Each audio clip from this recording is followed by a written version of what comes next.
Welcome back. Maybe I'm a victim of the film photography hype train. Maybe I'm just a glutton for punishment. But I can't seem to shake the feeling that I need to find a 6x7 camera that works for me.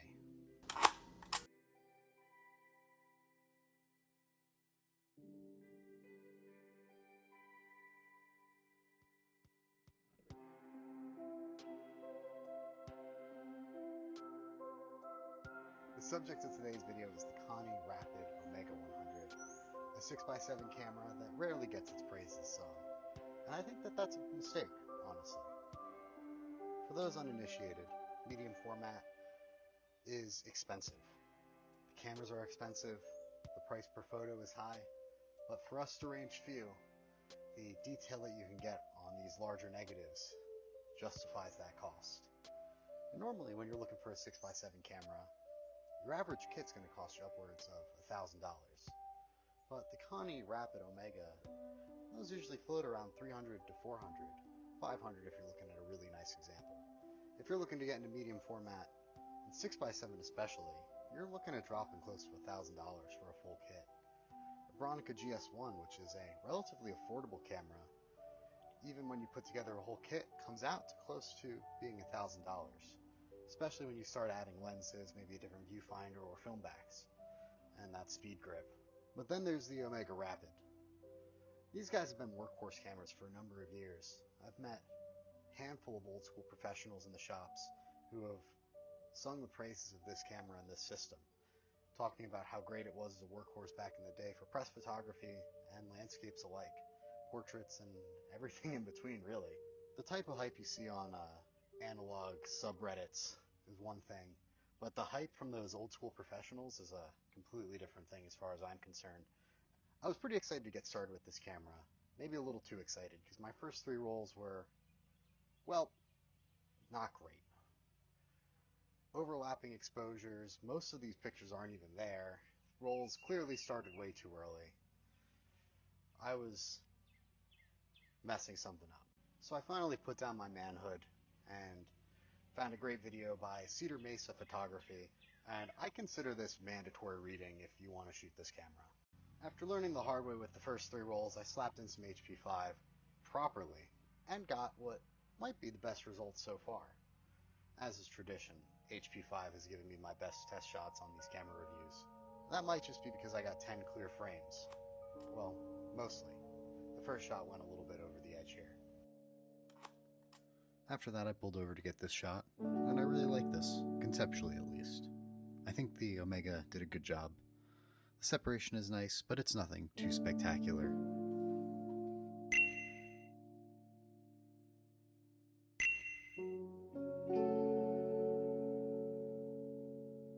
Then I stopped to look at some horses. Again, I like this photo conceptually. I like that the horse is staring right at the camera with the mask on, but the contrast isn't there. That's less on the camera and more on the photographer. And this photographer is going to blame poor lighting. Something nice about rangefinders is no massive mirror slap to contend with, allowing for more steady photos at lower speeds and a little more discretion when taking them. I still managed to take blurry photos, but that's besides the point. Back on the road, a few more shots, and this lens is really nice. I have no complaints. From what I understand, Mamiya collaborated on these lenses, and looking at these results, that seems to track. One more shot to kill the roll, a little behind the scenes of the workbench here, and if you haven't checked out the short already, definitely do. It was a fun project working on these Spotmatics. But now I was getting a feel for the camera, and I'm ready to take it on one more excursion. Speaking of, this camera's feel, ergonomically, is both great and a little weird. The handle is very nice, lots of options for straps. It feels substantial in the hand, close to being overbearing, but it is manageable. If you have smaller hands, you may be a little bit too much. The controls are funky. Exposure settings on this lens are nothing new, but after working with the Hasselblad and using the EV system, nothing really comes close. The pop-out lens hood is a fun addition, and the 3 cold shoes are definitely great to have. I don't even shoot flash, but I can see a number of use cases for these cold shoes. A couple small annoyances.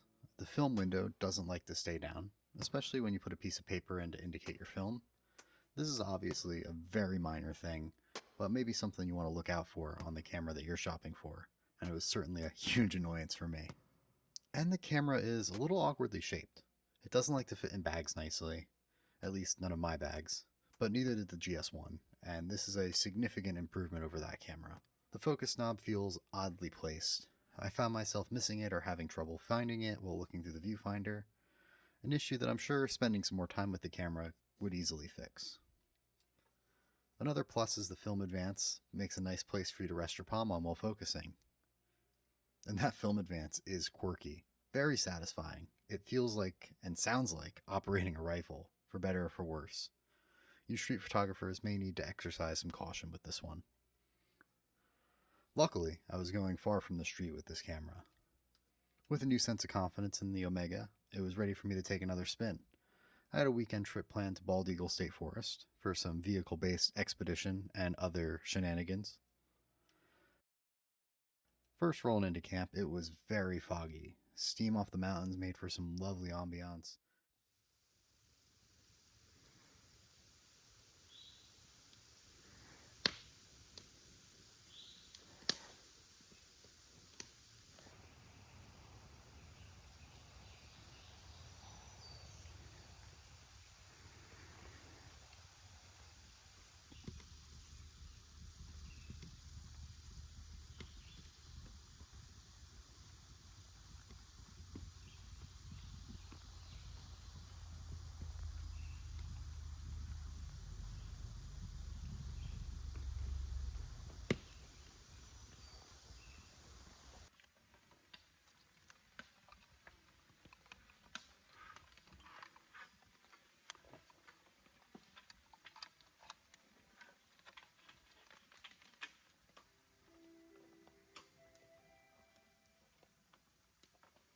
Nice too, if we're staying at the site, we can leave some setup behind and not worry about the weight. Yep.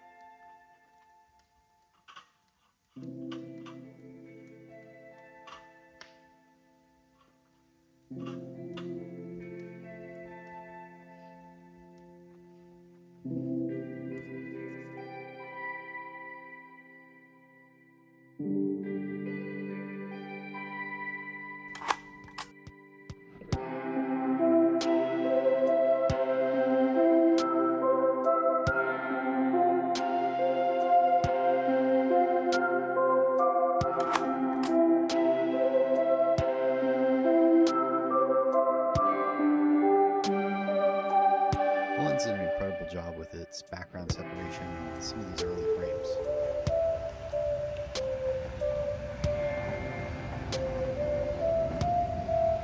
After getting more comfortable with the system, I started spotting some more great shots. Admittedly, I missed having my SLR for certainty on my framing, but I think the rangefinder approximation did a really good job here, and I certainly don't think I missed anything with it.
A little long exposure here of the run motion through. I've taken this shot a couple times on a couple different cameras. This might be my favorite variation so far.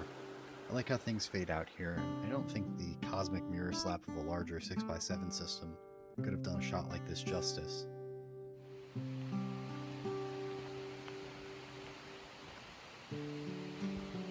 This shot right here might be my favorite. Dan propped up against his Land Cruiser, scrolling the map, open trail next to him. I don't think it's winning any awards or anything, but it tells a nice story.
This old mansion was a former PennDOT building.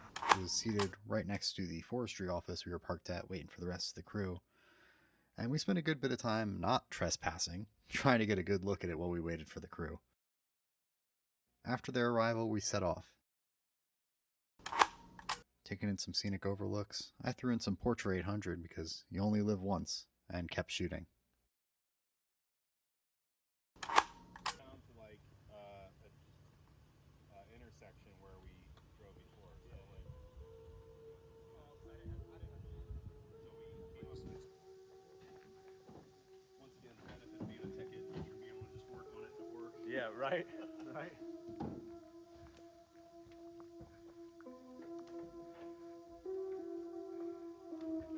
After getting settled into camp, I took the opportunity of clear skies to get some star trails.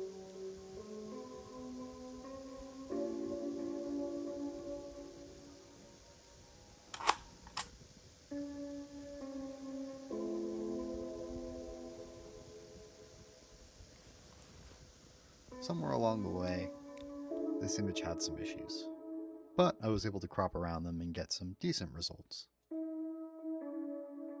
I took a similar set of star trails in Bald Eagle about a year ago, and I might prefer those, though again they were plagued with exposure issues.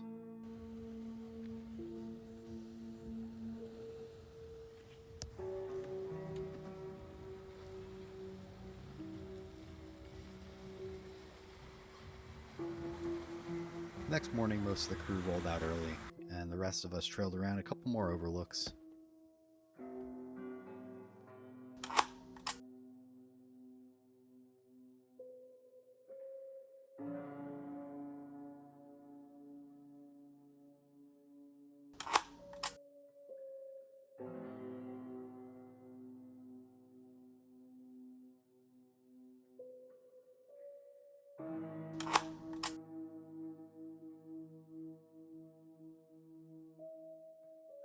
A few model shots of the Jeep 4Runner here and there. Stopped for a hearty lunch at a certain well-documented bar, and parted our ways back home.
Overall, the Rapid Omega is a sweet camera, and I think it gets a lot of love from those who know about it, and definitely not as much from those who don't, which is a shame, really, because it's a great camera. They made a ton of them, and they're awesome workhorses. For the longest time, I've been recommending people who've been medium format curious to get a Yashica TLR. I think it's a great starting point into medium format, and gives you a good reference as to where to go next. I think I'm going to be adding this as another recommendation, though. These cameras are a great start, and while they're a little quirky, you got to learn how to use them. I think that you can get some great results, and really tell you what you like and don't like about a camera. I'd even go as far as recommending it to first-time film shooters if they are so inclined to shoot medium format. As for me, I've decided not to hang on to this, and not because it's a great camera, or not a great camera, but it's got stiff competition. It is true, I do love putting cameras on the shelf, but lately I've been more cautious about what I get, getting cameras that fill specific use cases for me, and I just don't have one for the Koni at this time. That's not to say it won't change in the future, and when it does, I'm sure I can snag one for a fair price, assuming this video doesn't go viral. And in the meantime, you should get one too. These are an awesome camera, and if you're curious, they're worth giving a shot. I had a lot of fun shooting it. It is a little quirky and doesn't exactly fit into what I need it for, or do I even have a use for it. It is a fun camera that I would be happy to pick up again and give another try to. But, till next time.